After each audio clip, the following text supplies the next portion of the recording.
Habíamos empezado a trabajar con derivadas direccionales, ya las habíamos presentado en la presencialidad. Vimos que las derivadas parciales podían interpretarse de una manera en la que había direcciones involucradas.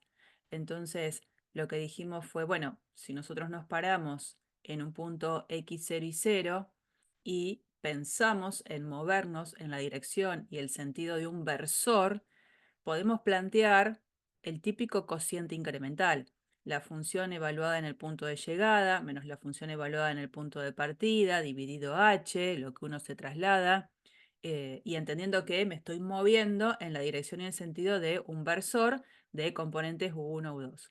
Entonces, de existir el límite de este cociente incremental, al límite de ese cociente incremental lo llamamos la derivada direccional de la función en el punto, en la dirección y el sentido del versor.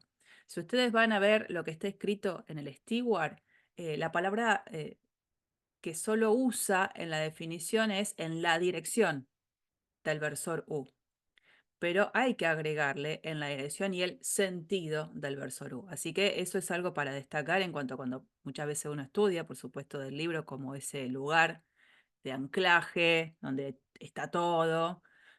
Tengan cuidado con eso. Por supuesto, la derivada direccional, como es el límite de un cociente, el límite puede no existir, y si no existe, no existe, y si existe, existe la derivada direccional en la dirección y el sentido de ese versor. Es un número, ese número es positivo, negativo, puede ser cero, y como siempre, la derivada tiene una interpretación en cuanto a si es positiva o negativa, tiene que ver con si la función está creciendo, si la función está decreciendo. Todo eso ya lo habíamos estipulado. Lo que no les había mostrado es la posibilidad de, aunque sea con un GeoGebra, entender esta cuestión de la derivada direccional. Miren, esta función es una función muy simple, es z igual a x cuadrado sobre 2 más y cuadrado sobre 2, un paraboloide elíptico. La gráfica es muy simple, entonces uno apela a eso. Y la consigna de esta presentación es que yo me estoy parando, particularmente ahora en el punto 1, 1. Ese es mi punto de partida. Sería el punto x, 0 y 0 del que se habla de manera general. En esta versión 2D, lo que se está viendo es los puntos en el dominio. La flechita indica la dirección y el sentido de un versor. Fíjense que a propósito fue construido este, este disco y, a ver acá, no sé, yo sin querer cambié esto. Esperen, porque esto no tiene demasiado sentido. Tiene que tener radio 1 esto. Sin querer me parece que lo moví yo. Ahí va. La idea es que tenga la idea fue así de construcción, ¿no? Me paro en el punto 1, 1 y yo lo que quiero es trabajar con vectores de módulo 1. Entonces, bueno, la mejor manera que uno puede encontrar es hacer un disco de centro el punto x0 y 0 y que ese disco tenga radio 1. Entonces, los vectorcitos los vamos a ir trabajando a medida de que este puntito yo lo vaya haciendo correr. Son todos vectores de módulo 1. Me aseguraba que todos tengan módulo 1. Entonces, la idea es ver en esta parte 2D mi región plana, porque estoy en mi dominio, y me voy a ir moviendo en las direcciones que indique la flecha de ese versor. Y en la versión 3D, lo que se está viendo es en la dirección y sentido de ese versor, lo que estaríamos haciendo, lo que hicimos en clase, a ver si se acuerdan, fue trazar el plano que se apoyaba sobre la dirección y el sentido de ese versor, que era proyectante sobre el plano XY, y la idea es que ese plano intersecta a la gráfica de la función, algo así, ¿no? En una curva que es la curva que está marcadita en negro. Y obviamente la derivada direccional lo que estaría marcando es la pendiente de lo que sería la recta tangente a esa curva, específicamente en el punto concreto por donde pasa en la gráfica de la función. Por eso es la interpretación que ustedes tienen que hacer en este dibujito, ¿no? Entonces, uno ve que a medida que yo voy cambiando la dirección, lo que va cambiando en el dibujo es el tipo de intersección que se tiene. Y obviamente lo que va cambiando es la inclinación de esa recta tangente. Entonces, acá lo que están viendo sería las coordenadas que tiene el versor, y de este lado estarían viendo el resultado del límite del cociente incremental en esa dirección y sentido, o sea, la derivada direccional. Fíjense que esta derivada direccional es positiva, sí, en ese punto la función está creciendo. Si me sigo corriendo en otra dirección, por ejemplo ahí, fíjense que ahí la función ya tiene una recta tangente con una inclinación tal que la derivada es negativa, una pendiente negativa, ¿no? Si me sigo corriendo, fíjense que está decreciendo bastante, ahí la función tiene una recta tangente con pendiente -1. Me sigo moviendo y bueno, y en algún momento, bueno, creo que lo voy a ver desde ahí mejor, me empiezo a correr y la función empieza a tener en esas intersecciones una pendiente que va en aumento, ¿no? Hasta que vuelve a ser positiva, fíjense. Toda la vuelta. Esto está bueno con este tipo de programas porque uno puede hacer de manera dinámica lo que en el pizarrón lo está haciendo con un dibujo y que vaya a saber si uno puede hacer ese dibujo, ¿no? Que no, hace lo que puede. Así que bueno, y la idea es que uno puede ir cambiando si quiere la ley de la función en juego y por supuesto ir cambiando esta visualización. Así como el punto fue el 1, 1, podría haberme cambiado a otro punto, ¿no? Y hacer otra vez lo mismo. Otra vez el mismo dibujito. Mm. Eso es lo que tiene de interesante por ahí hacer estas cosas. Bueno, eso que había quedado en deuda, no se los había podido mostrar el miércoles, se los muestro entonces ahora. Sí, lo que hicimos, bueno, la interpretación geométrica, que es la que estuvimos comentando recién, y sí hicimos esta cuenta, ¿no? Pensando en una función en concreto, una función sencilla, polinómica y con pocos términos. Nos paramos en un punto en concreto, el 1, 2, y la idea era calcular la derivada direccional en la dirección y el sentido de este versor. Una de las cosas que les decía es, uno debería chequear que ese vector realmente tiene módulo 1. Bueno, este lo tiene, pero hay veces que no es tan simple, entonces uno tiene que calcularle el módulo. Si el módulo de ese vector no llegara a dar 1, que no es versor, entonces lo que yo tengo que usar es su versor asociado, porque el versor asociado lo que hace es conservar la dirección, el sentido y tiene módulo 1. Así que esa era la consigna en el caso de que yo chequeo y el módulo del vector no es 1. Y bueno, después lo que hicimos fue el planteo del límite del cociente incremental, donde ahora se sabe específicamente quién es el x0 y 0, y se sabe quiénes son las componentes del versor, las que de manera general se escribían u sub 1, u sub 2. Y este límite es un límite en una variable. Hay una variable en juego, límite del cociente incremental, cuando h tiende a 0. Así que esto no es un límite de los complicados, donde uno tiene que acercarse por diferentes trayectorias, porque no es de dos variables el límite, es de una.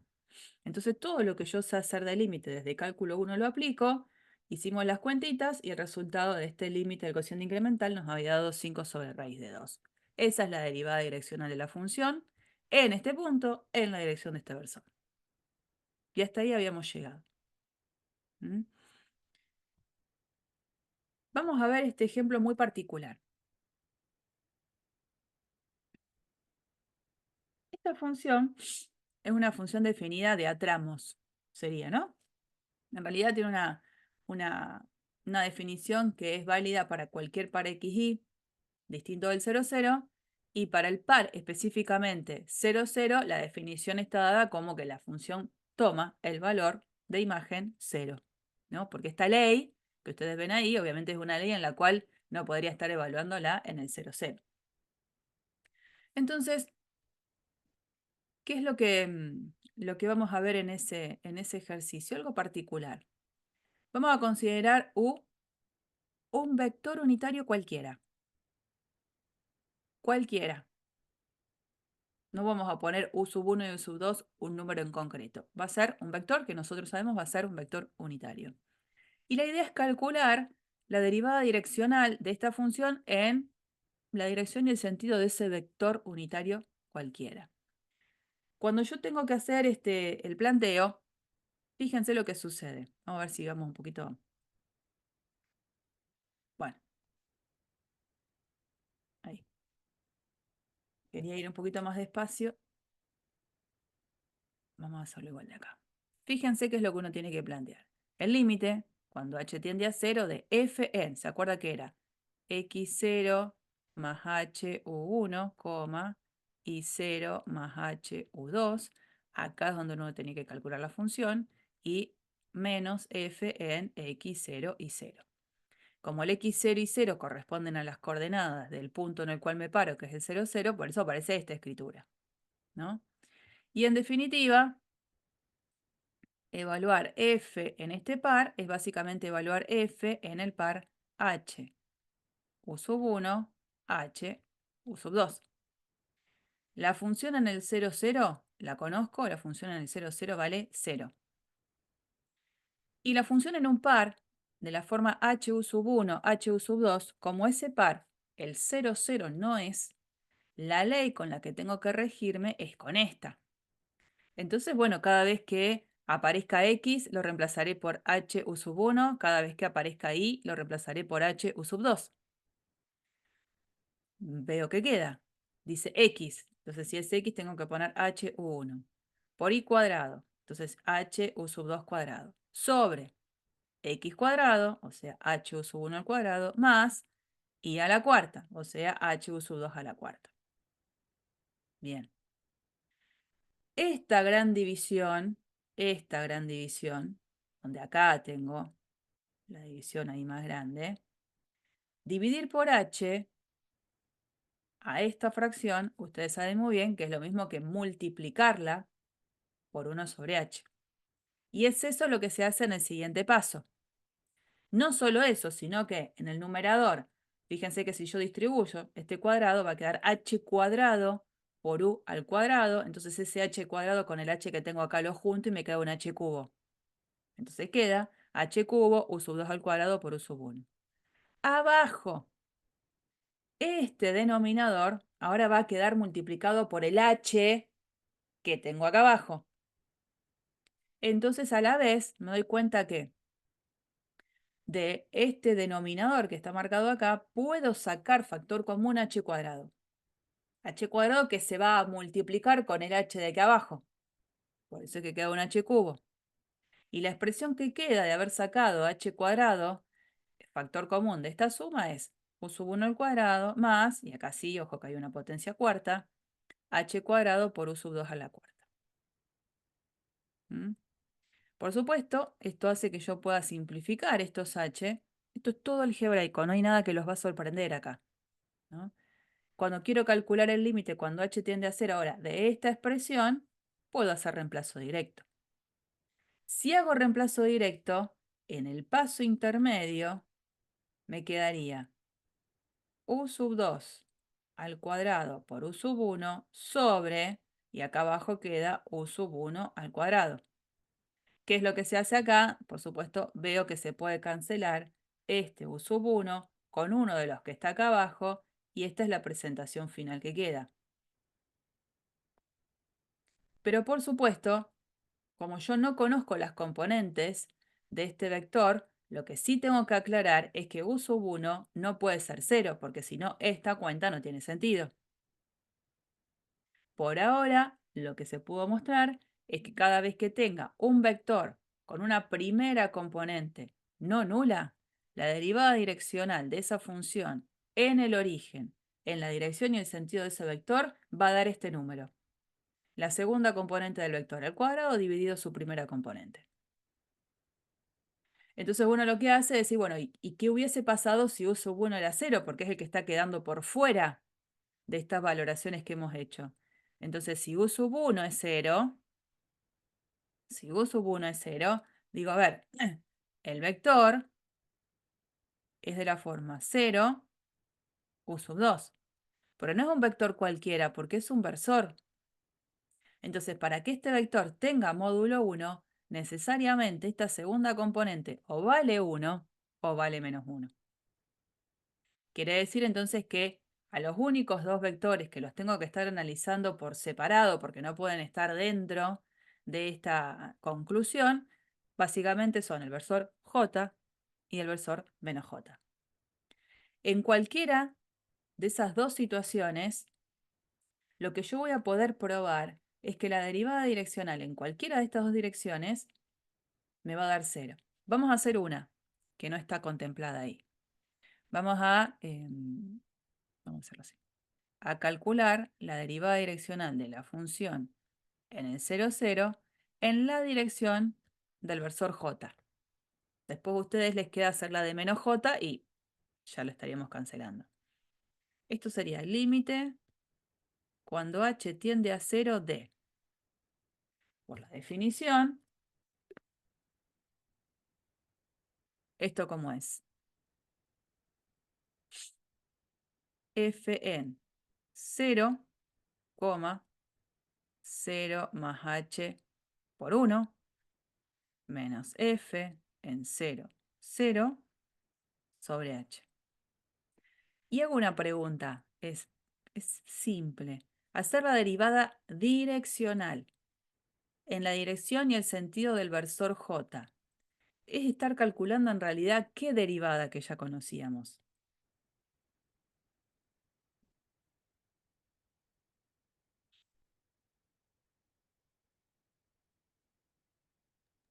La derivada La derivada. parcial. ¿Qué, Elio? La derivada parcial. ¿Cuál? Mm, Habíamos visto dos, ¿no? ¿Cuál sería esta? Esta sería la derivada Respecto parcial con ahí, respecto a i. Bueno, no importa que yo le haya visto esta faceta que es correcta y tengo que hacer igual el límite a partir de la definición, ¿no? No es que voy a hacer otra cosa distinta. Pero entonces, bueno, de nuevo, en esta situación, f en el 0, 0, yo ya sé que vale 0 por definición de la función, y esto es evaluar f en el par h0. Bueno, vamos a ver qué queda. Esto va a ser entonces el límite cuando h tiende a 0 de, bueno, f en el par 0h. Tengo que venir a esta expresión. Entonces me queda 0 por h cuadrado sobre 0 al cuadrado más h a la cuarta. Todo sobre h. O sea, es el límite cuando h tiende a 0 de... Y quiero ir despacio con eso, que es lo que clásico a veces interpretan mal. Esto es 0 por h cuadrado. Eso ya es 0. Eso ya es 0. Que 0 esté dividido por h a la cuarta, que en definitiva es lo que queda en este denominador, y el h no es 0, sino que el h es alguien que va a tender a 0, toda esta fracción es una fracción que vale 0. El numerador vale 0, el de abajo, el denominador, no. El denominador vale h a la cuarta. No hay una indeterminación, quiero decir, ahí que es clásico pensarlo. Entonces en este numerador aparece un 0 sobre h. Y en este lugar vuelvo a estar en la misma situación. Es una fracción donde el numerador vale 0, el h no vale 0. El h es un alguien que se va a ir acercando a 0. Pero estas fracciones van a ser 0 siempre. O sea que en definitiva, esto no es más que el límite cuando h tiende a 0 del número 0, límite de una constante, la propia constante. Entonces lo que hicimos fue demostrar esto en la dirección de lo que sería j. Lo que les queda a ustedes es hacer exactamente lo mismo, pero en la dirección de menos j. Que lo único que va a cambiar es que en vez de acá va a haber un más h, va a escribir un más h por menos 1, o sea, un menos h quedaría. Porque las componentes de menos j son 0, menos 1. Así que bueno, ¿qué es lo que se quiere mostrar con este ejercicio? Este ejercicio tiene la particularidad de que existen las derivadas direccionales de la función en el 0, 0 en la dirección y el sentido de cualquier versor. No solo que existen las derivadas parciales, quiero decir. En las direcciones de cualquier versor existe la derivada direccional. Pero esta función en el origen no es continua. Es como que digo, uy, otra vez se me pinchó el globo, porque uno estaba muy acostumbrado de cálculo 1, que uno decía, si una función es derivable, entonces es continua en el punto. Eso era algo que está probado, chequeado, realizado en cálculo 1. Cuando venimos ahora, en cálculo 2, resulta que empezamos a ver en un ejercicio que ya hicimos antes, en una clase anterior, que puede pasar que una función tenga derivadas parciales en un punto, pero que la función en el punto no sea continua. Bueno, entonces ahora vengo a digo, opa, no solo en el origen, por ejemplo, esta función admite derivadas parciales, sino que existen las derivadas direccionales en la dirección y sentido de cualquier versor, como que mirá todo lo que cumple en el origen. Y a pesar de que cumple mucho, la función en el origen sigue sin ser continua. Sigue sin ser continua. ¿Y cómo muestro que no es continua?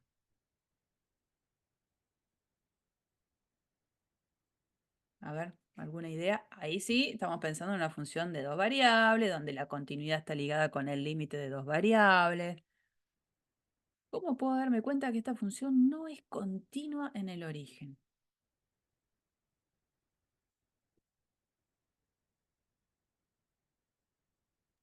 Con un límite. Decime, Gregorio. Con un límite. Y, a ver, cuando uno dice que una función, si yo digo que, estoy pensando, si yo digo que una función es continua en el origen, lo que tendría que estar diciendo es que el límite de la función, cuando los pares x y tienden al 0, 0, me tiene que dar f en 0, 0. Eso es lo que estaría diciendo si la función fuese continua. No lo es en este caso. Entonces, que esto no suceda es porque ¿qué es lo que está pasando en definitiva?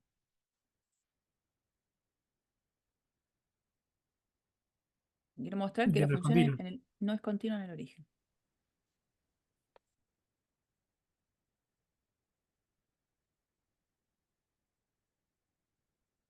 ¿Qué debería mostrar para mostrar que no es continuo? Porque f en el 0, 0 existe, ¿eh? F en el 0, 0 está acá, es 0. Que no sea diferenciable. No, pero no me quiero meter con eso. Esto es como si estuviese en un ejercicio donde yo no tenía ni idea de lo que era diferenciabilidad. El límite desde alguna dirección no de 0, 0. Eso puede ser. No, que no dé 0, 0, no. Que no dé la función en el 0, 0. Sí, eso. Eso puede ser. En realidad lo que uno debe mostrar para que la función no sea continua es que tres cosas. O la función en el punto no existe. Eso acá no sucede porque la función en el punto sí existe. Que el límite de la función directamente no existe. O que existiendo el límite de la función cuando el par x y tiende al 0, 0, no me está dando lo mismo que f en 0, 0. Yo voy a ir mucho más allá de mostrar eso que vos me decías, José. Vamos a mostrar que esta función no tiene límite, o sea, no existe el límite cuando el par x y tiende al 0, 0. Y nosotros estamos bastante acostumbrados a mostrar cuando un límite no existe. Una de las cosas que hemos mostrado era, si voy por dos trayectorias distintas y el límite me dan diferente, listo, el límite no existe. Y otra forma aún más contundente que se tienen que acordar es que si yo me acerco por una familia de curvas donde aparece un m involucrado y el límite queda dependiendo de m, entonces ahí digo, listo, el límite no puede depender del m que yo haya decidido involucrar en la cuenta, entonces, chao, se termina el ejercicio y no existe el límite. Pregunto, en función de cómo es la ley de la función para cualquier par XY que no sea el origen, ¿alguna familia de curvas apropiadas que les parezca?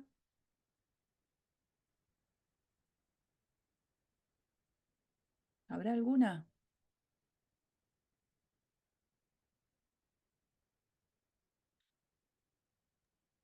Igual a X. ¿Qué decís, Grego? Perdón. Y igual a X. No, no te va a servir. Acuérdate que te estoy planteando esta cuestión de ir por una familia de curvas. Ahí cuando me decís y igual a X es solo una curva. A ver, X igual a mi cuadrado. ahí me gusta más. X igual a mi cuadrado. Eso me gusta más, ¿no? Entonces uno, tendría que haberlo puesto como corresponde, perdón. Bueno, lo que va a plantear es lo siguiente. Voy a acercarme con pares X y al origen, a lo largo de las curvas de la forma X igual a mi al cuadrado. ¿Por qué digo que estaba bueno esto? Y cuando vos lo dijiste, ahí agarré enseguida, viajé. Porque aparecería en el numerador una expresión que tiene que ver con una potencia cuarta en la y abajo lo mismo. Y entonces seguramente algún artilugio algebraico hace que después pueda el i a la cuarta sacármelo de encima cancelándolo. Entonces siempre es lo mismo, acuérdense, uno plantea por qué tipo de pares se va a acercar al origen. Y yo me voy a acercar al origen por pares que estén sobre esta familia de curvas. Uno después, ¿qué es lo que hacía? Miraba cómo se comportaba la función en esos pares. Entonces escribía y decía, bueno, a ver cómo queda la ley. Donde aparece la x voy a reemplazar por mi cuadrado. Donde aparece la y voy a reemplazar por i. Entonces quedaría mi cuadrado por i cuadrado sobre, a donde aparece x al cuadrado tengo que poner m i cuadrado todo al cuadrado más i a la cuarta. Entonces esto es m i a la cuarta y abajo me queda m cuadrado por i a la cuarta más i a la cuarta. Saco i a la cuarta, factor común en el denominador. Ese i a la cuarta se va a cancelar con i a la cuarta que tengo arriba y me queda m sobre m cuadrado más 1. Por supuesto, todo esto es válido en la medida en el que i no sea 0, porque si i vale 0, estaría trabajando sobre el 0, 0, que no puedo calcular la función en el 0, 0 con esta ley. F en 0, 0 vale 0. Y entonces una vez que restringía cómo se comportaba la función en estos pares, lo que venía a continuación era calcular el límite de la función evaluada en esos pares, en donde yo lo que quiero es que estos pares se acerquen al 0, 0. Y como ahí la única variable en juego es la i, necesito que i se acerque a 0 para asegurarme que los pares se acerquen al 0, 0. Y esto es el límite, cuando i tiende al 0, de esta expresión. Como esto de i no depende, el resultado del límite es esa constante que es m sobre m cuadrado más 1. Y entonces ahí decíamos, depende de m, por lo tanto, no existe el límite de la función cuando los pares x y tienden al 0, 0. O sea, conclusión, f no es continua en el 0, 0. Estos ejemplos que vamos dando a lo largo de todas estas clases tienden a ser ese capital que uno tiene para justificar a veces ejercicios que están involucrados en un parcial con algún verdadero o falso. Porque en un verdadero o falso yo puedo decir, bueno, la existencia de las derivadas direccionales en un punto en la dirección de cualquier versor implica que la función es continua en el punto. Falso. ¿Cómo se justifica? Con un contraejemplo. ¿Y quién puede ser uno? Y este que se brindó en clase, ¿cómo no? Entonces, que existan las derivadas direccionales en un punto, en la dirección de cualquier dirección y sentido del inversor, no me garantiza tampoco que la función sea continua en el punto, ¿no? Así que seguimos teniendo estas cuestiones particulares cuando se trabaja con funciones de dos variables. ¿Mm? La derivada direccional en el 0, 0 existe, pero no es continua en el 0, 0.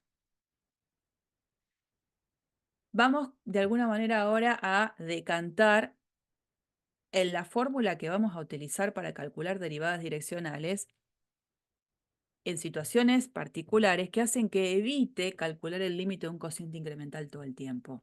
Porque la verdad es que hasta ahora, tanto en este ejemplo como en el que vimos particularmente hace un rato, cada vez que tuvimos que calcular una derivada direccional, tuvimos que plantear el límite de un cociente incremental. Entonces uno dice, ¿eso lo tengo que hacer siempre? Bueno, vamos a ver qué se puede pensar en las bondades que me da un teorema que vamos a conocer ahora. Para conocer el teorema necesito hacer esta definición previa. Vamos a definir lo que significa vector gradiente de una función de dos variables, evaluado en un punto. Esto es vector gradiente, o sea que cuando alguien hable solamente de gradiente, está hablando de un vector. La notación del vector gradiente es con la letra nabla, que sería la opuesta de la que usamos para variación. Bueno, se me fue el nombre. Eh, esta es nabla. Y bueno, le pongo la rayita de arriba porque estamos indicando que es un vector, donde las componentes del vector son las derivadas parciales de la función en el punto en cuestión, ¿no? Entonces, yo puedo escribir así el gradiente de la función en el punto x0 y 0 es el vector donde las componentes son las derivadas parciales. Por supuesto, esto se extiende, la noción de gradiente, a funciones de tres variables también, ¿no? Si yo tengo una función de tres variables, calcular el gradiente de la función en esa terna no es más que tener un vector de tres componentes donde las componentes del vector van a ser las derivadas parciales en ese puntito. Ahí, iba a poner cualquier z.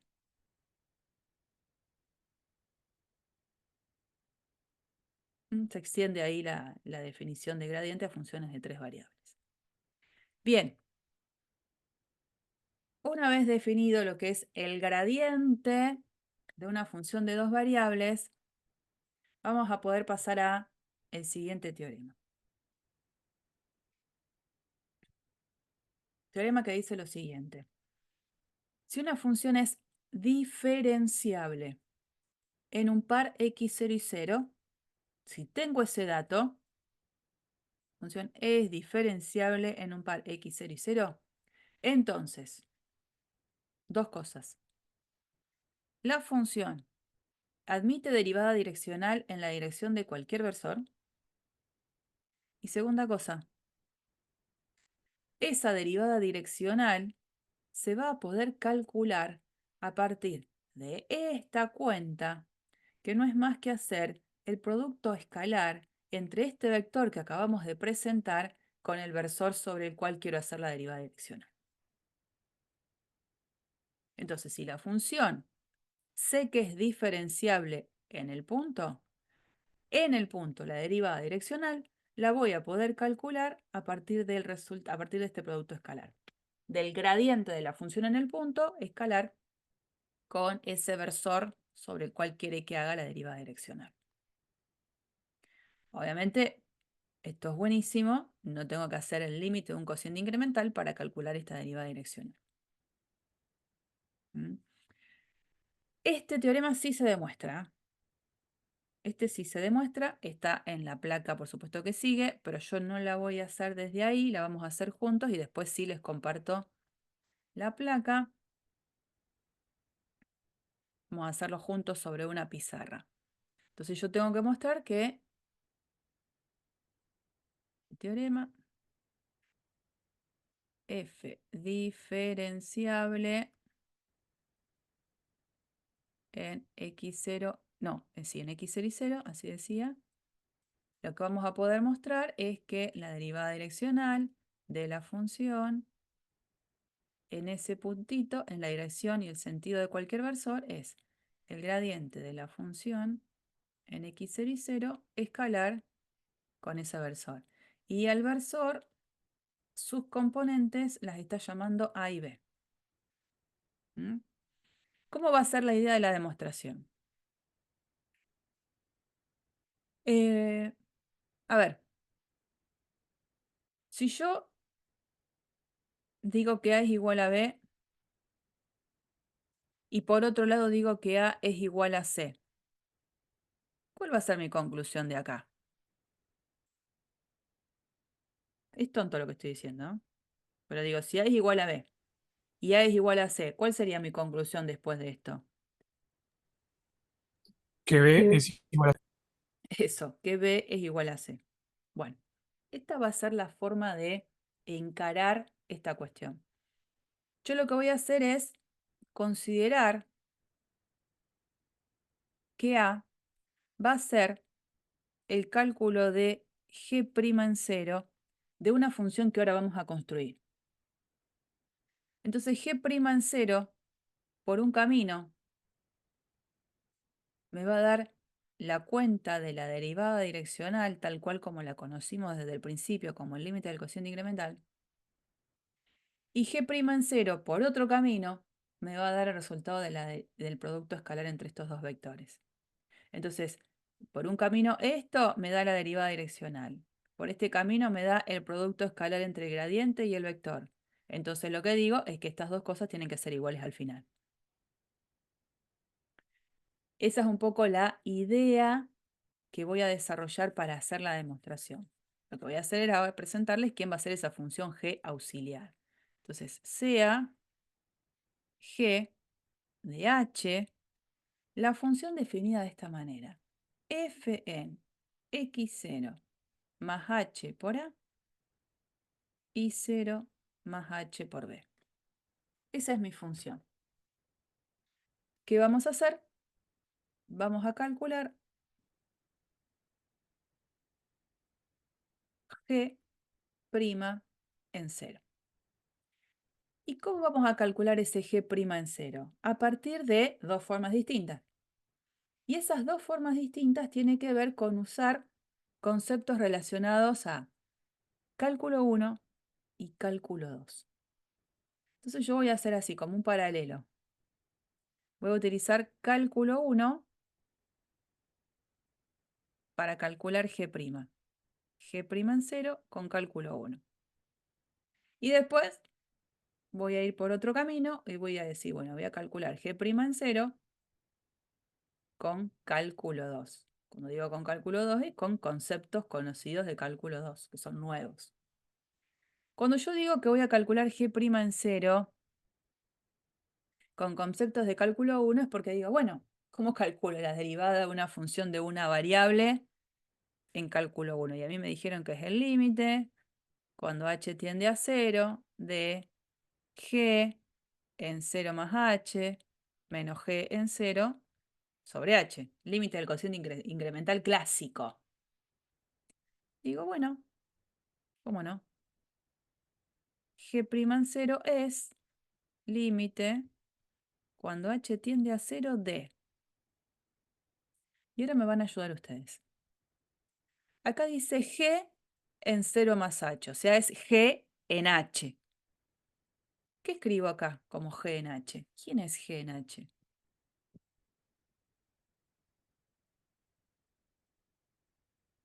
¿Quién es g en h? la de arriba, la que es F en x0 más h más a y 0 más h más b por b.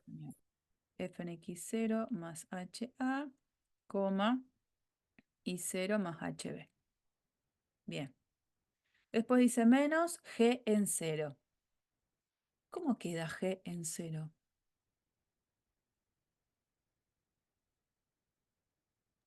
F en X0 y 0. Sí, José. F en X0 y 0, ¿no? Porque hacer G en 0 es reemplazar la H por 0 y ver lo que queda. Sobre H. Entonces, G' en 0 me terminó quedando esta cuentita, que es la cuenta que apareció en la definición de la derivada direccional. O sea que acá me quedó que quedaría la derivada de la función en X0 y 0 en la dirección y el sentido de ese versor. Esa es mi conclusión hasta ahora por este camino. Y ahí me quedo.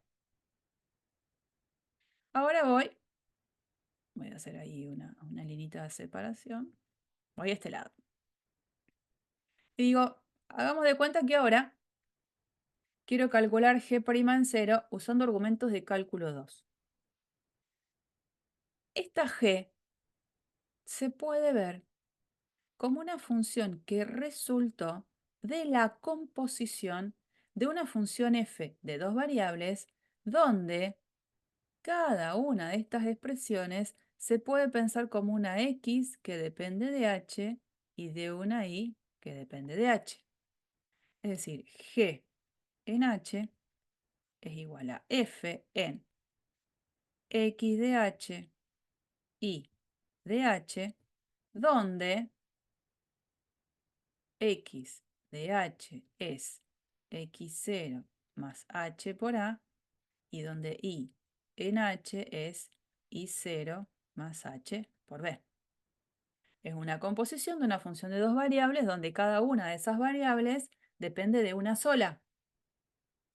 Para calcular g' en h y sí después calcular g' en 0, ¿cómo se hace para calcular la derivada de esta composición?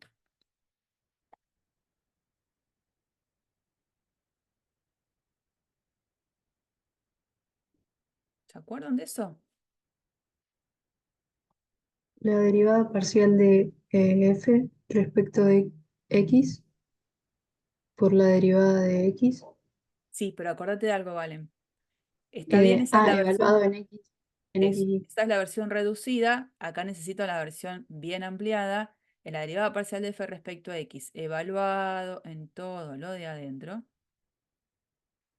y ahora sí seguí, La derivada de x bien, que sería x' de h. Ahí está bien poner el primita porque la x depende de una sola variable. ¿Y cómo sigue? más la derivada parcial de f respecto de y, evaluado en todo lo de adentro, por la derivada de y. Bien, bien. Entonces digo, bueno, pero a mí no me interesaba G' en H, sino que en particular me interesa G' en 0, pero era el paso obligado a hacer G' en H. Entonces, bueno, G' en 0 va a ser derivada parcial con respecto a X en. Y ahora esto sería X evaluado en H igual 0 y evaluado en H igual 0. Entonces, para hacer eso tengo que venir a esto que está acá. ¿Cómo quedaría X en 0 y cómo quedaría Y en 0? X en 0, ¿qué me quedaría? X0 X0. Y evaluado en 0, y 0. sí, señora. Entonces acá voy a poner X0 y 0. Sigo, ¿no? Por X' en 0. ¿Qué me queda ahora? X' de h e Y' de h. ¿Qué es X' de h?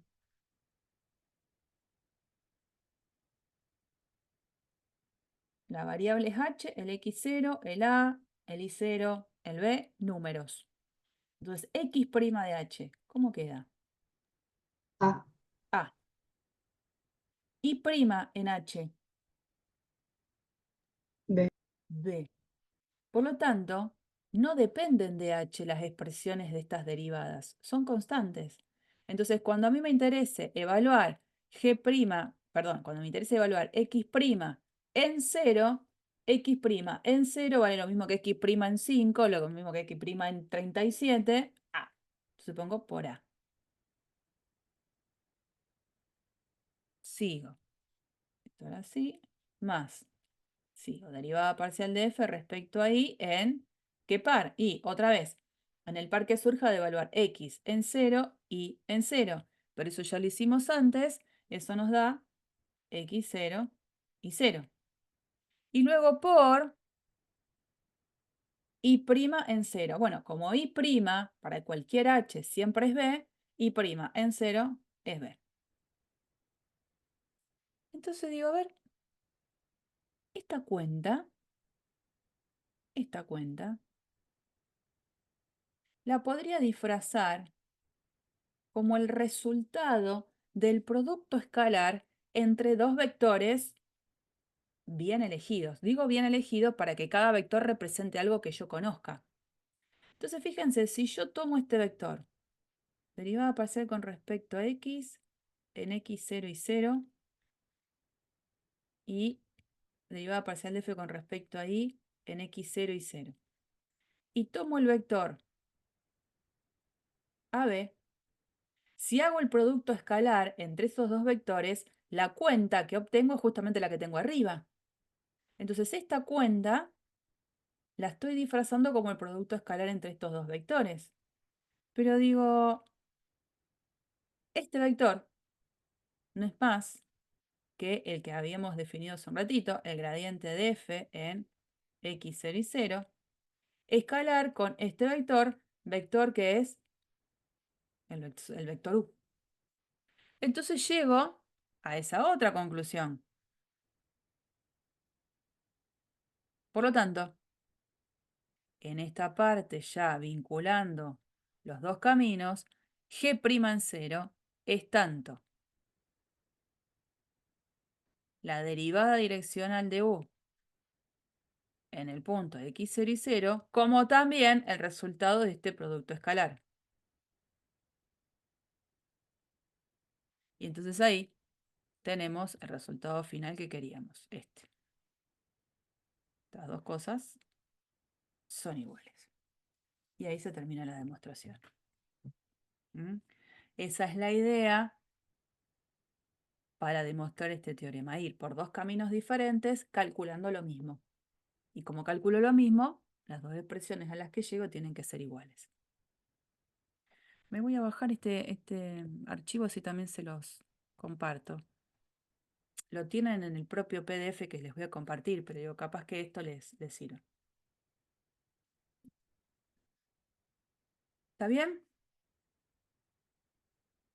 Bueno, entonces ahora lo bueno es que tengo la posibilidad de trabajar. Les decía que la demostración la tienen también acá, pero bueno, les comparto las dos cosas, ¿no? Ahora digo, vamos de nuevo, vamos para atrás. Nosotros ya habíamos hecho esta derivada direccional, ¿no? Entonces, miren, ay, que tengo el espacio. Que nos costó hacerla porque hicimos el límite de un cociente incremental. Ahora resulta que digo, ¿no puedo usar la formulita de recién?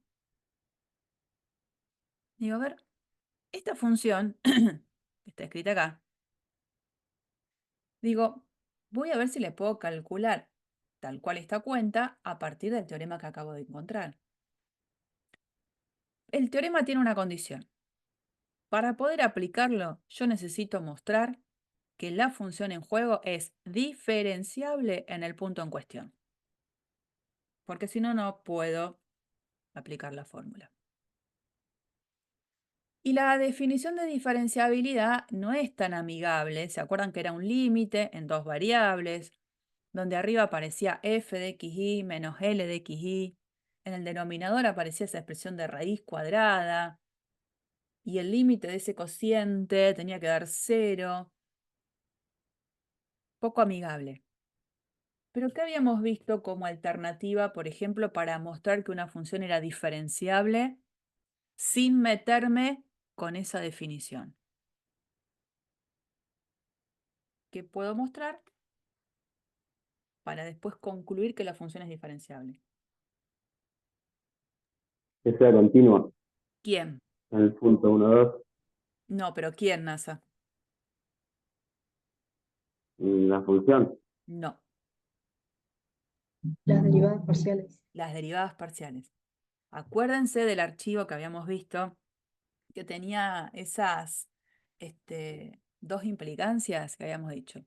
Si las derivadas parciales son continuas en el punto x0 y 0, lo que yo iba a poder concluir es que f es diferenciable en x0 y 0, y yo iba a poder decir que f es continua en x0 y 0.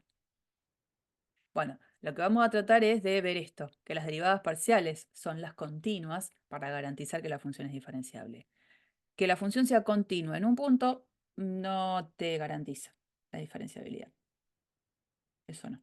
Lo que sí es cierto es que si la función no es continua en el punto, entonces sí la función no es diferenciable en el punto. Eso sí sería algo que es correcto. Mi misión acá es, para tener el permiso de aplicar la formulita, es mostrar que esta función es diferenciable. Entonces, ¿qué vamos a ver? ¿Quiénes son sus derivadas parciales?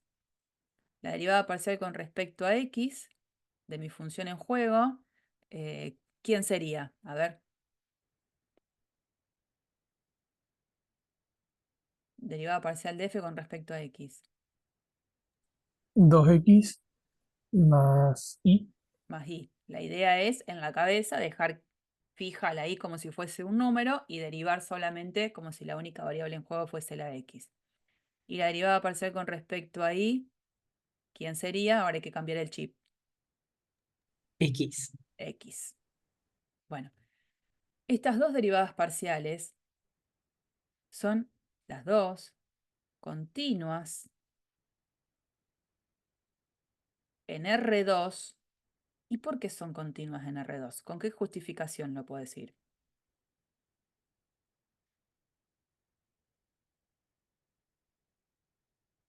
Porque yo puedo decir, bueno, esta función es continua por tal cosa, sin necesidad de hacer un límite. ¿Por qué puedo decir claramente que las dos son continuas en R2? Encima en R2.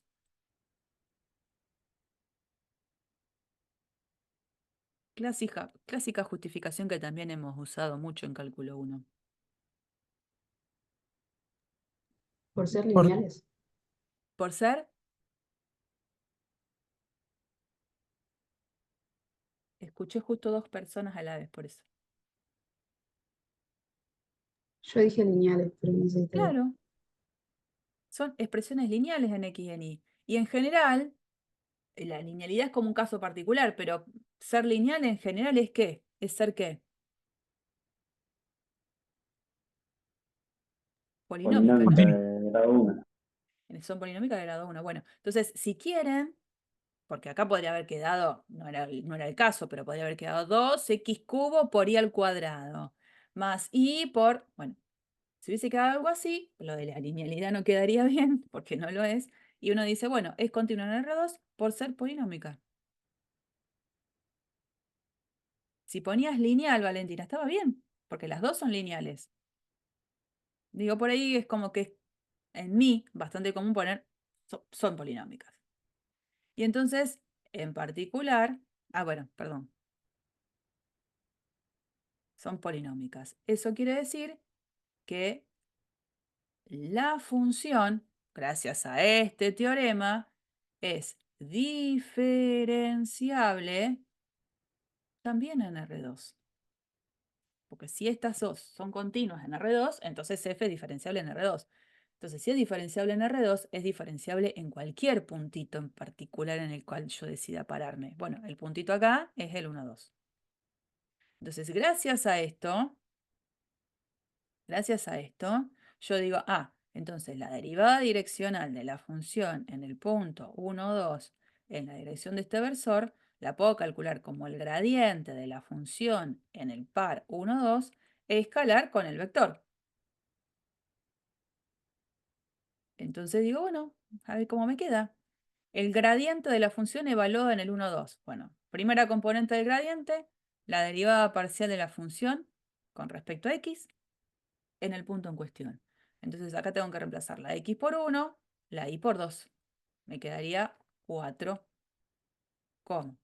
segunda componente, y la derivada parcial con respecto a y en el par en cuestión, que es el 1, 2. Reemplazo la x por 1, 1. Escalar con el 1 sobre raíz de 2, 1 sobre raíz de 2. Esto, el producto escalar, lo sabemos hacer todos. 4 sobre raíz de 2 más 1 sobre raíz de 2. Y eso es 5 sobre raíz de 2, que obviamente es el mismo resultado que habíamos obtenido cuando hicimos el límite del cociente incremental. Pero esto es mucho más rápido. Y no tengo que andar haciendo un límite. Lo que significa andar haciendo un límite es también cuestiones algebraicas en el medio, sacar factor común, cancelar. Evito todo eso. Y bueno, imagínense si la función es mucho más complicada y, no sé, me imagino una situación, ahora la vamos a ver, ¿no? Pero imagino algo así. Una función que sea e a la x por y más seno de x menos coseno de qué sé yo, x cuadrado menos 5y. Y bueno, imagínense que tengo que hacer el límite de un cociente incremental para esa función en algún punto en concreto, usando la dirección y el sentido de un versor cualquiera. Y vaya a saber cómo queda el límite. A lo mejor queda complicado.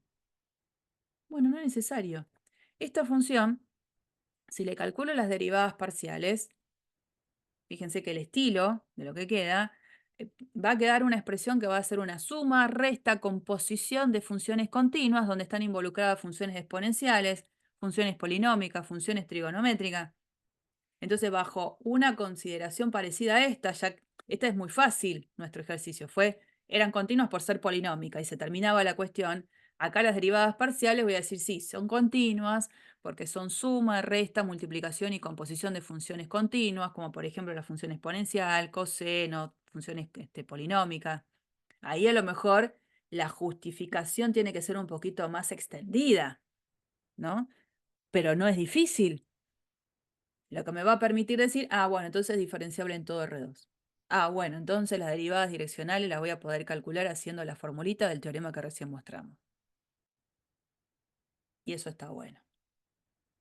Pero, insisto, que siempre hay que mostrar que la función es diferenciable para tener el permiso de usar la fórmula. Si no, no puedo usar la fórmula. Eso es algo que tiene que quedar claro. Bueno, esto le querías mostrar, que se llega, por supuesto, al mismo resultado aplicando la fórmula que acabamos de mostrar.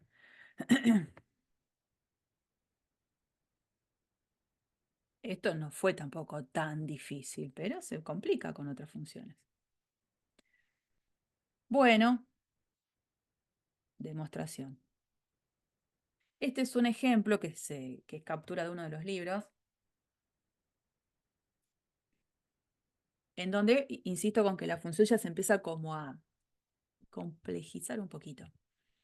La función es x por e a la y más coseno de xy. Lo que quiere es determinar la derivada en el punto 2, 0 en la dirección de este vector.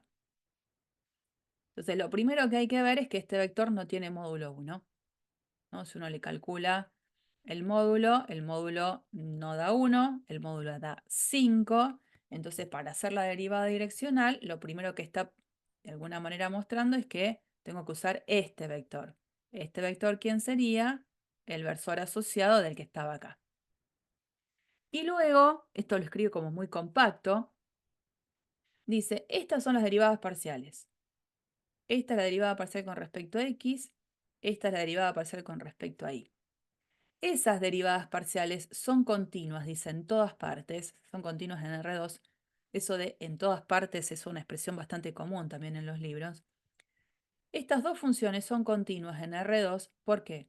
Porque son resta y multiplicación de funciones continuas. Funciones exponenciales, funciones trigonométricas y funciones polinómicas. Bueno, eso hay que escribirlo. El por qué son continuas. Entonces, como son continuas, la conclusión es que la función es diferenciable. Todo esto me implica a mí que f es diferenciable en el puntito que me interesa, que es el 2, 0. Y entonces ahora, para calcular la derivada direccional, voy a hacer esta cuenta. El gradiente de la función en el punto, escalar con el versor asociado. Bueno, ¿quién es el gradiente? Ya calculé las derivadas parciales. Tengo las componentes, o sea que esto va a ser el vector 1, 2, escalar con el vector que andaba por acá, versor asociado, 3 quintos menos 4 quintos. La cuenta, menos 1. ¿Mm?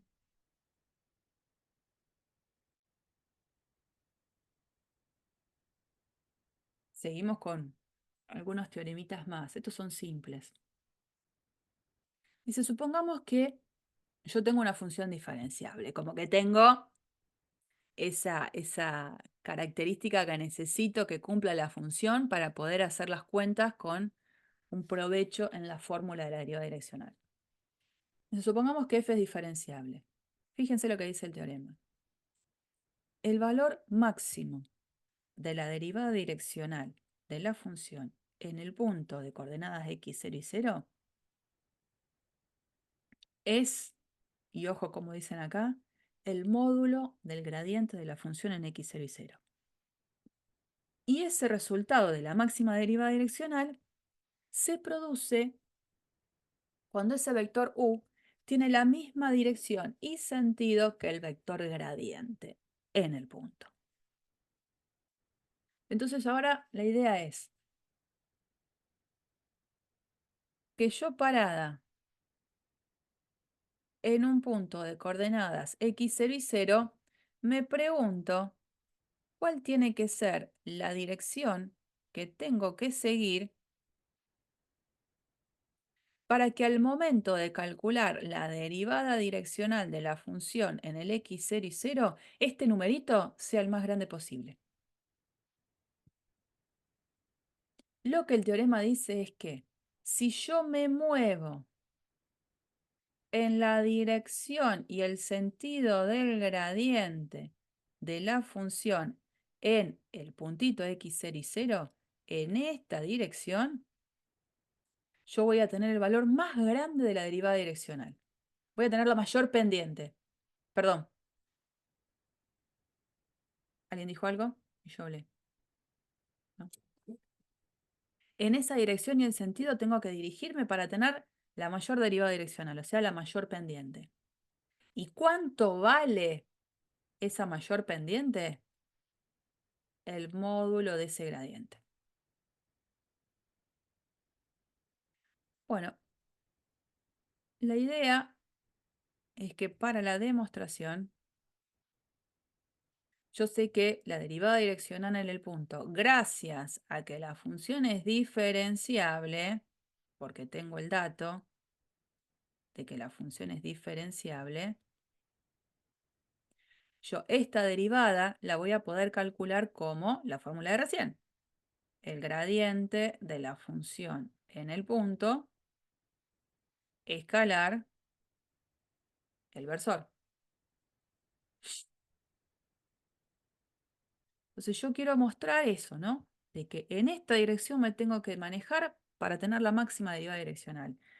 Y acá la cuestión pasa por calcular el producto escalar por definición. Porque si lo calculo por componentes no voy a llegar a nada. Las componentes del gradiente en el punto las conozco, son las derivadas parciales en el punto. Las componentes del versor, si yo pongo U1, U2, y si lo escribo en componentes no voy a tener el beneficio. En cambio, si lo escribo el producto escalar por definición, de la que ustedes vieron en álgebra y geometría, ahí voy a poder hacer algo. ¿Cómo se escribía el producto escalar entre dos vectores cuando lo escribía por definición, cuando no conocía las componentes?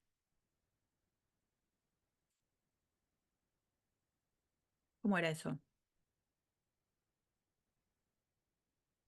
U por B por el coseno de V. Ay, no me gustó el U. U por B por el coseno. Bueno, sería el Eh,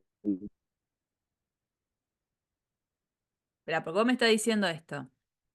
Vengo más abajo para después borrarlo. U por B, ¿vos me dijiste qué es? Me parece que no. U por B por el coseno entre los vectores. Mm, mm, mm, mm, mm, mm. No es U por B por el coseno. Está feo eso. ¿Ya probaste álgebra? Ah, era así, era. Que no te escuche la profe. ¿Cómo era esto? Lo de B Módulo por de el U coseno del ángulo que por módulo de B por el coseno del ángulo que forman los dos vectores. Ahí sí está bien, pero no U por B. ¿Está bien, Valentino? Se fue, se fue. Esto, ¿no? Ojo. Entonces, el producto escalar, usando esta formulita, es módulo del primer vector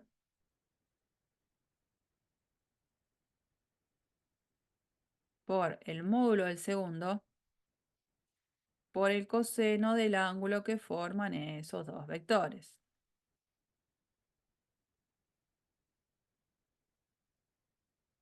Así. Bueno, entonces acá hay algo que yo ya conozco de estas tres cosas, ¿cuánto vale?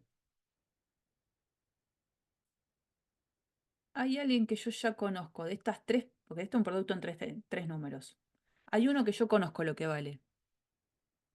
Módulo de U, ¿Cuánto vale? 1. Bien. Esto es 1. ¿Por qué U? No nos olvidemos, U es un versor. Porque si no, no puedo hacer esta cuenta. Bien, eso ya vale 1. Como yo me estoy parando en x0 y 0, me estoy parando en un lugar fijo, concreto. A partir de ahí, lo que estoy haciendo es ver hacia qué dirección y sentido de versor me tengo que mover para que la derivada direccional sea lo más grande posible. Por lo tanto, si el x0 y 0 es un punto fijo, el módulo de ese vector gradiente en él también va a ser alguien fijo. Yo decido pararme en el x0 y 0. Eso no es lo móvil. Ahí me paro. Entonces su gradiente va a ser un vector fijo, del cual su módulo va a ser un número fijo, que va a depender, por supuesto, de x0 y 0. Pero si el x0 lo dejo ahí fijado, esto es un número fijo. Entonces tengo que la derivada direccional termina siendo el producto entre tres números. Uno es fijo, el otro vale 1 y el otro es móvil. Digo móvil, ¿por qué? Porque este ángulo, por supuesto, va a ir cambiando y el coseno va a ir cambiando. Pero si yo quiero que esta cuenta de la derivada direccional sea lo más grande posible, y esa cuenta la estoy obteniendo como el producto entre un número que es fijo, un número que es 1 y el otro es el coseno de un ángulo, ¿qué le voy a tener que pedir al coseno para que el producto de estos tres números sea lo más grande posible?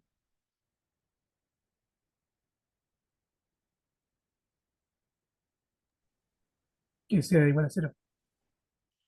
Como, digamos, lo que está adentro que sea igual a cero para Por ir. eso yo pregunté, el coseno, ¿qué le voy a tener que pedir Uno, al coseno para que sea lo más grande posible? que valga uno.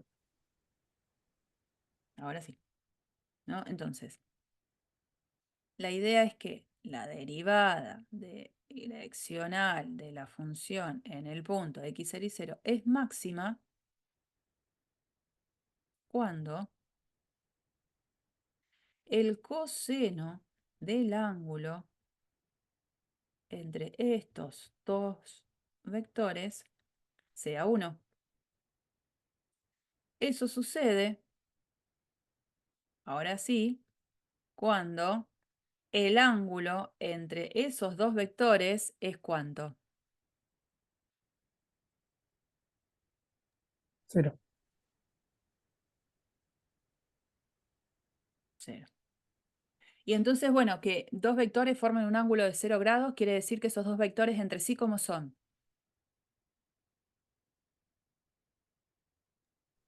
Paralelos y con mismo sentido. Eso. Es decir, U tiene la misma dirección y sentido de lo que sería el gradiente de la función en x0 y 0. O sea que acabo de concluir que esta derivada direccional es máxima cuando U tiene la misma dirección y sentido de este gradiente. Pero por otro lado, una vez que me di cuenta de eso, digo, y la derivada, perdón, esta derivada, sí, está bien, derivada direccional en x0 y 0, ¿vale cuánto en esa dirección? La derivada direccional máxima en x0 y 0, ¿cuánto vale? Y vengo acá. Si esto era fijo, esto es 1, y estoy pidiendo que el coseno tome el valor numérico 1, lo único que quedó ahí es el módulo del gradiente. La derivada direccional máxima en x0 y 0 vale el módulo del gradiente. ¿Estamos? O sea que en esa dirección y en ese sentido es donde tengo que manejarme, en la dirección y el sentido del gradiente. ¿Y cuánto vale la derivada direccional? El módulo del gradiente. Ojo, porque una cosa es hablar de la dirección y el sentido que tengo que seguir y otra cosa es lo que vale. Lo que vale es un número. Bien. Pregunta. No me salgo de esta diapositiva. Si la pregunta hubiese sido, supongamos que f es función diferenciable y quiero encontrar el valor mínimo de la derivada direccional. Quiero que esta cuenta de la derivada direccional sea lo más chica posible. ¿En qué hubiese cambiado o cómo cambia este razonamiento? El coseno tendría que ser -1. Sí. Y si el coseno vale -1, el ángulo entonces entre el gradiente y el versor tiene que ser Es de... 180, Sí. O sea que los vectores son de sentido opuesto. paralelos de sentido Paralelos y de opuesto. sentido opuesto. Bien. Y entonces, a la vez, ¿cuánto vale esa mínima derivada direccional?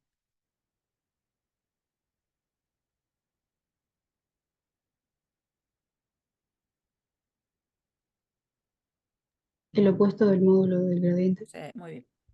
Entonces, bueno, sin borrar lo que acabo de escribir ahí, lo escribiría ahí con naranja. Si quisiera calcular la derivada direccional mínima,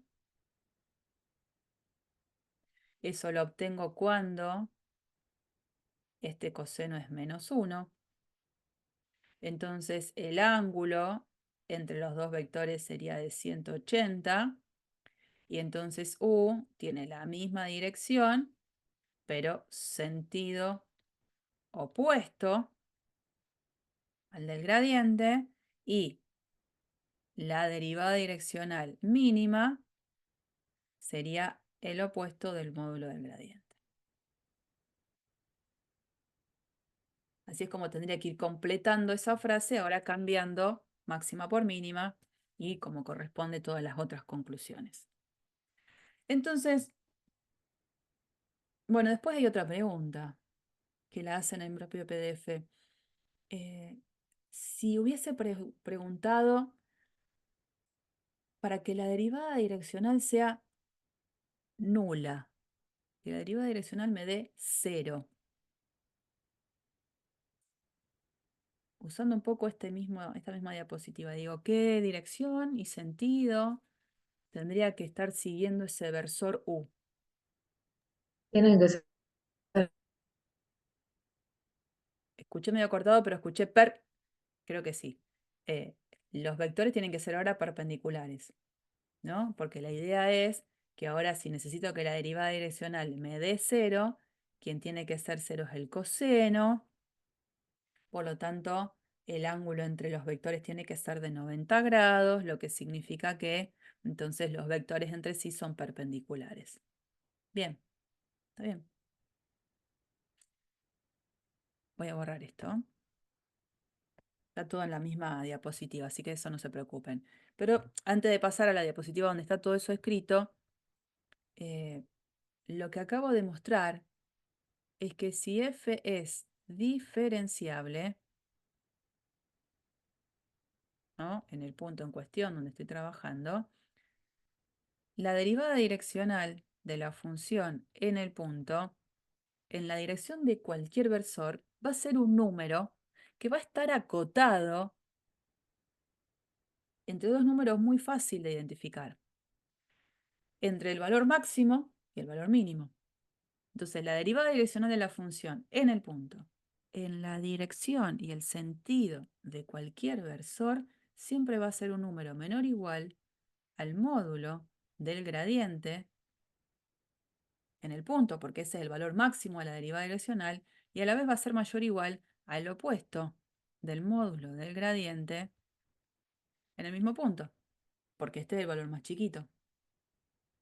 Entonces, ya tengo acá una conclusión importante que uno puede destacar en esta situación.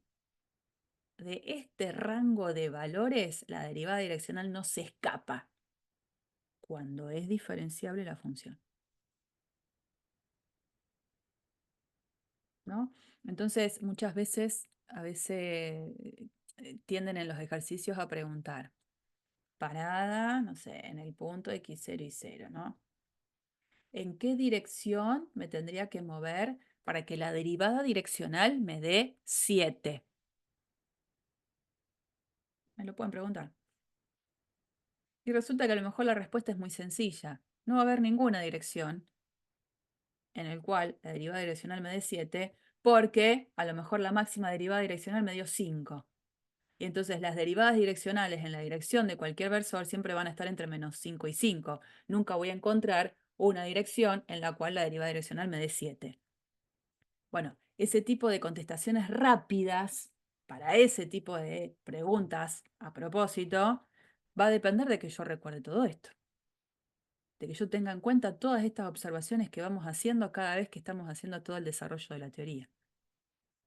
Así que, bueno, tengan en cuenta esta conclusión.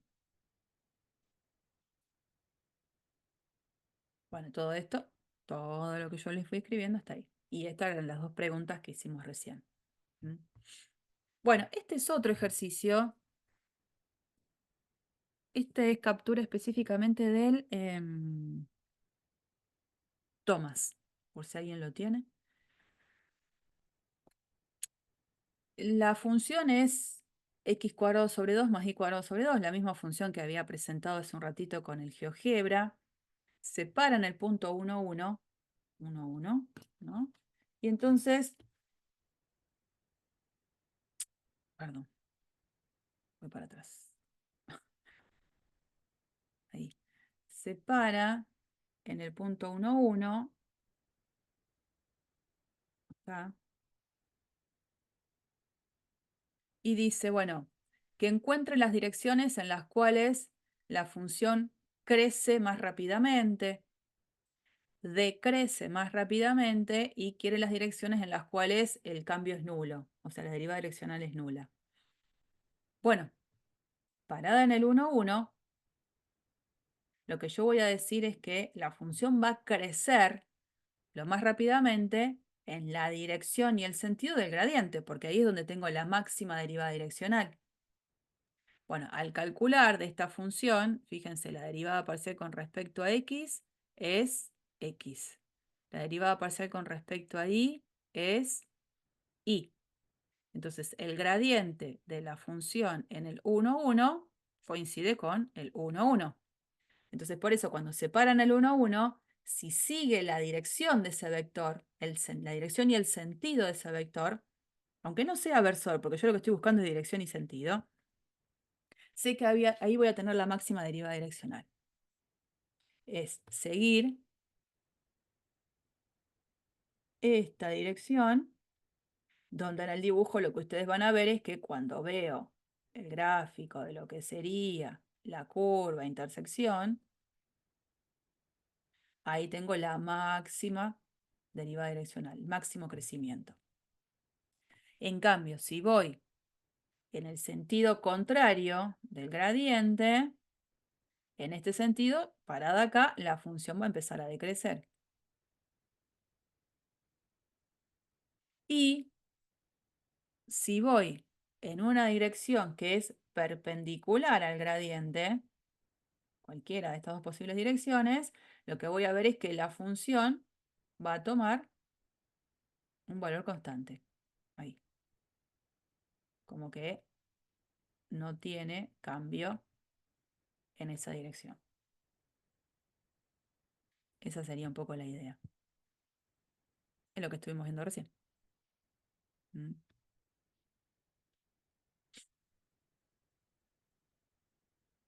Bueno, y vamos arribando un poco a esta última parte.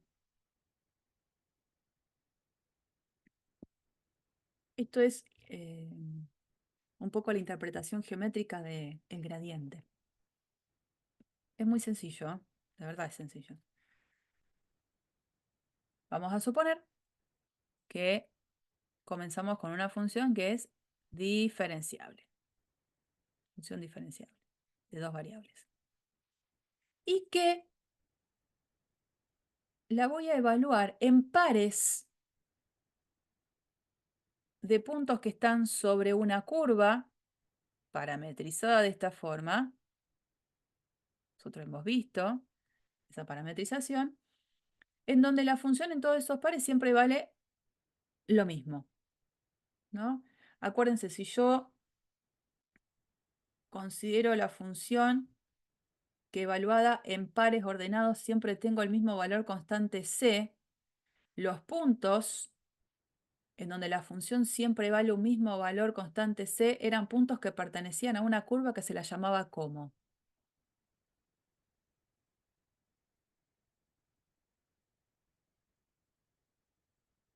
Curva de nivel, ¿no? ¿Se acuerdan? El conjunto de pares x, y tales que f de x siempre vale un mismo valor constante c, a eso se lo llamaba una curva de nivel. Bueno, supongamos que esa, vamos a llamarle, bueno, le iba a poner curva, pero curva. Supongamos que los puntos de la curva son puntos donde los escribo a partir de una cierta parametrización, lo que nosotros hicimos al principio de lo que era el capítulo 3, parametrización de curvas. Digo, bueno, también puedo pensar que a esta la llamo G de t y a esta la llamo H de t. Un nombre asociado a que la X y la Y están dependiendo de un parámetro t. Entonces, ¿la idea cuál es? Si yo estoy parada sobre una curva de nivel, me está diciendo que cuando yo evalúo f en los puntitos que están en esa curva, la función en esos puntos siempre tiene el mismo valor constante c. ¿Qué es lo que se hace en el siguiente paso? Se plantea derivar miembro a miembro con respecto a t. Entonces yo parto de una función de dos variables que la voy a mirar sobre puntos que están en una curva de nivel.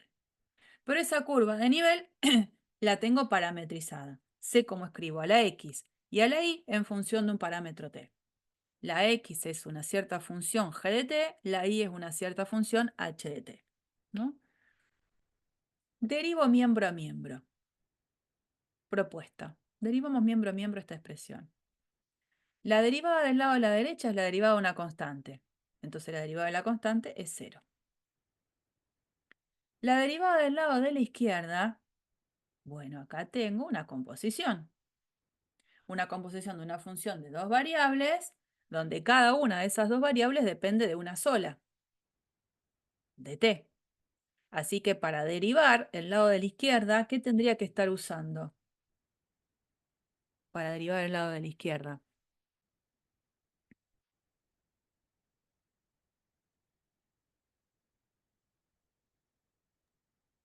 en la derivada parcial. Sí, pero viste que hay una composición, ¿no? Sí, sí, sí, Sí. y después la derivada de G y de H respecto a T. ¿Y cómo se llamaba todo eso?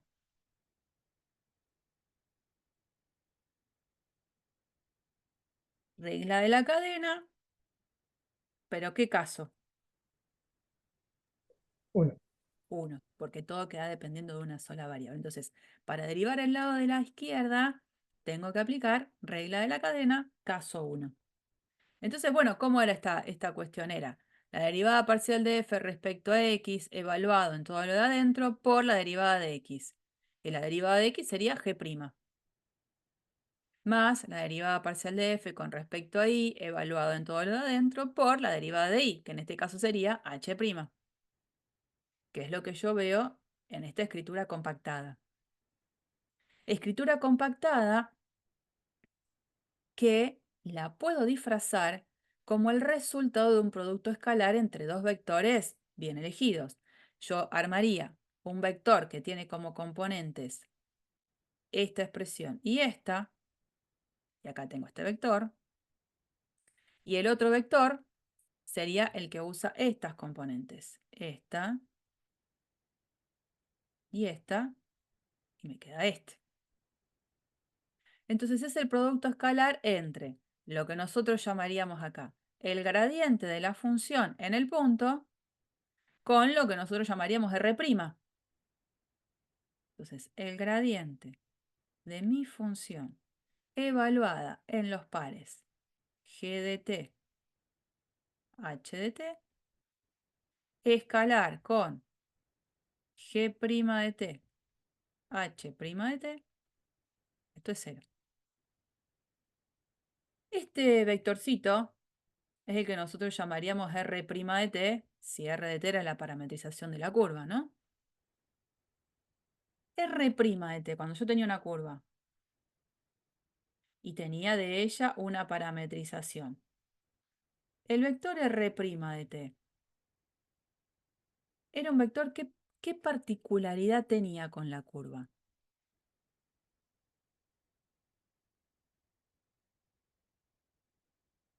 Capítulo 3, ¿eh?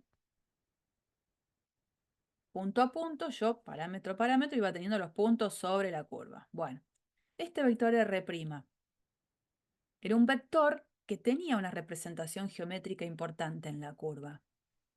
¿Cómo era esa vector R'? Es tangente a la curva en ese punto. Sí, la idea es que tengo acá la representación de R' en el punto, vector tangente. Y entonces lo que me está diciendo acá es que cada vez que me pare en un punto de una curva de nivel, el vector gradiente con el vector tangente a la curva, ¿cómo son? Si su producto escalar da 0. Perpendiculares. Sí, señor. Entonces acá yo tengo la representación de lo que sería R' en el puntito T sub 0. Y acá tengo la representación de lo que sería el gradiente de la función en el puntito G T sub 0, H T sub 0. Y eso va a pasar en cada uno de los puntitos en los cuales yo me pare. ¿Me paro por acá? Bueno, acá tendré el vector R', vector tangente, acá tengo el vector gradiente. Acá, bueno, acá tengo el vector R', tangente, acá tengo el vector gradiente. O sea que, conclusión, en todos los puntos de una curva de nivel de una función diferenciable de dos variables, el gradiente va a ser normal, o sea, perpendicular a la curva de nivel en ese punto. Esa es la interpretación geométrica que tiene el gradiente, que hasta ahora lo habíamos definido, nos dio una mano tremenda con el cálculo de las derivadas direccionales, pero no habíamos hecho una interpretación de él. Bueno, el gradiente, en este caso, una función de dos variables, es siempre perpendicular a la curva de nivel en el cual el punto esté. ¿No? Yo me paro en un punto x0 y 0, ese punto está en una curva de nivel. Bueno, en la curva de nivel en la que está, el gradiente de la función va a ser perpendicular a la curva de nivel. Entonces, ¿esto saben cómo se podría usar de manera apropiada? Muchas veces pasa que a mí me dicen, esta es una curva de nivel, ¿no? Y dice, bueno, de este puntito, en la curva de nivel, quiero encontrar la recta tangente a la curva de nivel. La recta tangente. Y digo, ¿qué tengo que hacer? Tengo que buscar una parametrización de la curva primero para encontrar el R', que va a ser un vector dirección de esa recta tangente. Pero me está costando buscar una parametrización de la curva. No sé, me cuesta, no la puedo pensar. No, no hace falta pensar en una parametrización de la curva. Si yo quiero esta recta tangente a esta curva de nivel, no hace falta que busque una parametrización de la curva. ¿Qué puedo usar para buscar esta recta tangente? La ecuación general de la recta, ¿Por qué?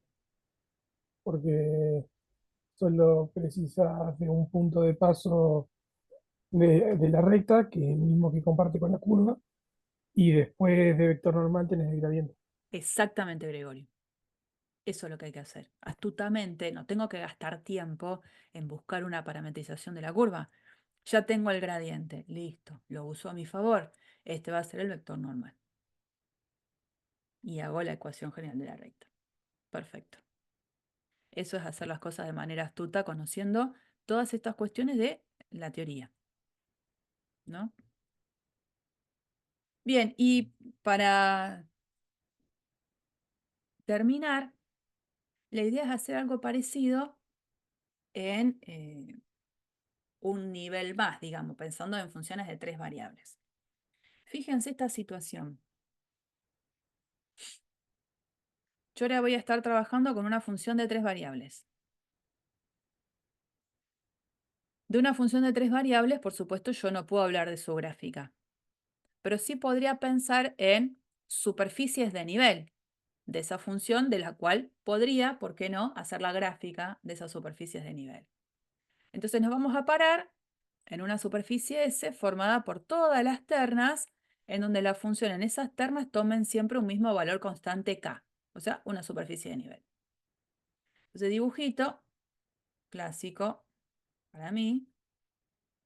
Voy a hacer la superficie de nivel. Esta es S. X, Y. Superficie de nivel. ¿No? No la gráfica de una función de 2 variables, es la superficie de nivel de esta función de 3. En particular, nos vamos a parar, como dice ahí, en una curva que esté también contenida en esa superficie de nivel. Entonces voy a venir por acá. Esta es la curva cuya parametrización la conozco como R de t. Está contenida en la superficie. Por ser un subconjunto de esa superficie, si sobre toda la superficie se cumple que la función evaluada en las ternas de la superficie vale k, con más razón eso se va a cumplir para cada punto sobre esta curva, porque la curva no es más que un subconjunto de esa superficie de nivel. Entonces, tengo totalmente el derecho a escribir esto. F evaluada en las ternas relacionadas con la curva siempre me va a dar el número k. Bueno, vamos a suponer que x de t, y de t, z de t son funciones diferenciables de t. La función es f mayúscula, una función diferenciable. Si aplicamos la derivada con respecto a t a ambos lados, del lado de la derecha, la derivada de k, que es una constante, es 0, igual a lo que hicimos recién. Y la derivada del lado de la izquierda tengo que hacer caso 1 de regla de la cadena, porque estoy haciendo una composición entre una función de 3 variables, donde cada una de esas variables dependen de una variable t. Entonces aplicamos, ¿no?, la regla derivadas parciales por la derivada de cada una de esas componentes. Por lo tanto, otra vez, como lo hicimos recién, del lado de la izquierda, puedo pensar que este resultado es el que se obtiene de hacer el producto escalar entre dos vectores bien elegidos. Uno de los vectores va a ser el que tiene componentes las derivadas parciales de la f, y entonces, en definitiva, el vector que me voy a formar es el que llamaríamos el gradiente, y el otro vector es el que usa estas derivadas, que es el que nosotros llamaríamos R'. Y tenemos la misma conclusión, que el gradiente de la función en los puntos que están sobre la curva va a ser perpendicular a el vector R', que es el vector tangente. Entonces ahora la cuestión viene así. Me voy a parar en un punto en particular de esa curva. Ese puntito lo llamo P sub 0. Ese puntito P sub 0, ¿quién es? El que surgió de haber evaluado X en un cierto T sub 0 y en un cierto T sub 0, Z en un cierto T sub 0. Un punto particular de la curva. Ahí lo que estamos diciendo es esto. Porque si vale para todos los puntos de la curva, lo que vale también es eso, que si calculo el gradiente de la función f mayúscula, ¿no? No lo voy a escribir ahí, bueno, se ve. El gradiente de la f en el puntito P sub 0 va a ser perpendicular al vector tangente a esta curva. Bien. Pero ahora digo, me mantengo sobre el mismo punto P sub 0, ¿no? ¿Qué pasa si yo ahora tomo otra curva, que también está sobre la superficie, pero que pasa por el punto P sub 0? Entonces digo, bueno, por ejemplo, esta. Otra curva, sobre la misma superficie. Digo, podría ser exactamente las mismas cuentas que hice recién y llegaría a la conclusión de que este mismo gradiente de la función f mayúscula tendría que ser perpendicular al vector tangente de esa curva. Y así puedo seguir y digo, a ver, pero entonces supongamos que ahora, sobre el mismo punto de paso, tomo otra curva que también está sobre la superficie. Por ejemplo, esta.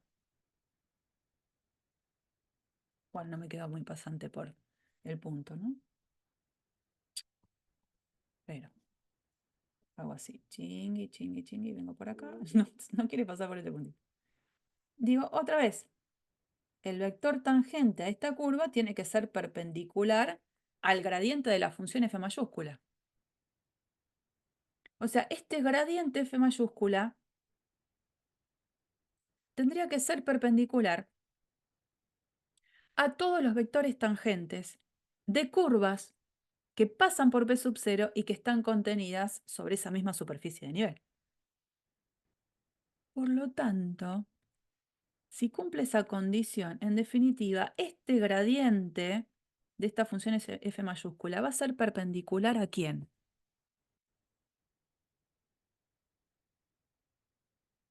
Porque hasta ahora era perpendicular a cada uno de los vectores tangentes de estas curvas que estaban contenidas en la superficie. Pero ahora que vi eso, digo, en definitiva, el gradiente es perpendicular ¿a quién? El plano tangente en ese punto de la curva. Sí. Porque ese gradiente termina siendo perpendicular en realidad a la gran superficie. O sea, que es perpendicular a lo que nosotros llamaríamos el plano tangente a la superficie en ese punto.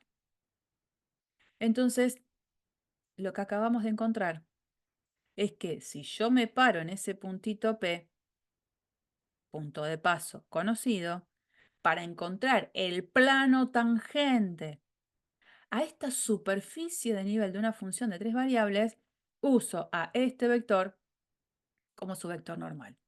Por supuesto, en la medida que el vector no sea el vector nulo, ¿no? Tiene que ser distinto al vector nulo. Así que todo esto me lleva a concluir que cuando yo tengo que calcular de una superficie el plano tangente a ella, uso a este vector como vector normal y uso a x0, y0, z0 como punto de paso. Esta es la forma bastante compacta de encontrar la ecuación de un plano donde ya conozco punto de paso y conozco vector normal. Así que este plano sería el plano tangente a la superficie. O sea que tengo la posibilidad de encontrarlo básicamente sacando las derivadas parciales de la función de tres variables. Y bueno, y algo más. Para sumar, digamos, a esta situación, dijimos, si yo tengo esta superficie y me paro en un puntito, el gradiente de esta función de tres variables es quien me sirve para encontrar este plano tangente. Bueno, ¿qué me pueden pedir también? La recta normal a la superficie, parada en este punto.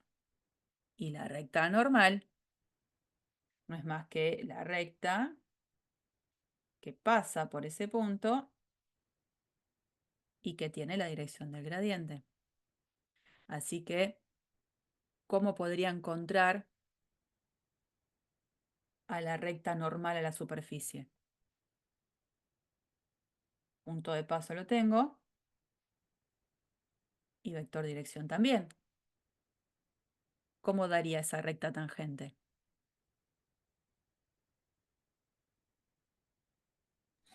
Perdón, esa recta Perpendicular normal. la normal, el vector de dirección del gradiente y el punto de paso que tenéis.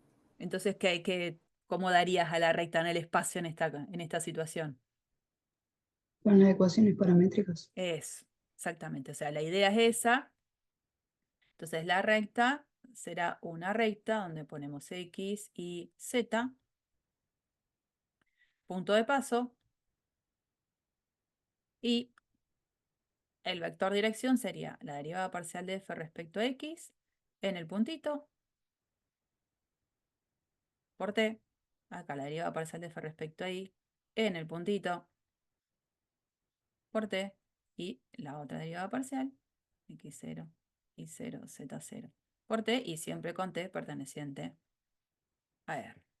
Así es como podríamos dar entonces la recta normal a esa superficie vista como superficie de nivel de una función de tres variables. ¿Estamos? Eso es algo que ustedes ya lo sabían y lo dijeron bien.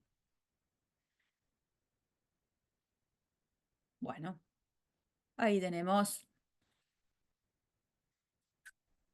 Se terminó la teoría. Se terminó la teoría. Hasta acá llegamos. Bye bye.